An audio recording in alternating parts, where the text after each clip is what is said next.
রাধে রাধে সবাইকে, শুভ সকাল। এখন কয়টা বাজে জানি না, এখন আমি চা খাচ্ছি।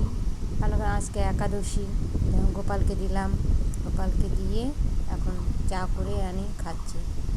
কে কারা কারা হচ্ছে একাদশী করছো, আর একাদশীর দিন কারা কারা চা খাও বা খাও না। আমি না খেয়ে থাকতে পারলাম না, যেহেতু আমি চা না খেয়ে না খাই যদি, তা আমার ঘুম পাচ্ছে। আমি একা মানুষ, যদি চা না খাই তাহলে ঘুমাই থাকি, তাহলে কাজগুলো কে করবে? তাই বলছি, কে কে চা খাও, কে চা খাও না জানি না। একাদশী কারা কারা করো, সবাই কি চা খাও আমি জানি না, কিন্তু আমি খাই। আমি পড়ে যদি থাকি, যদি ঘুমাই থাকি, বাড়ির কাজকর্ম কে করবে, তাই না?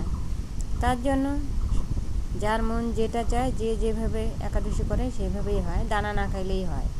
ফল খাও, সবজি খাও, চা খাও, এটাই। কে কী খায় জানি না।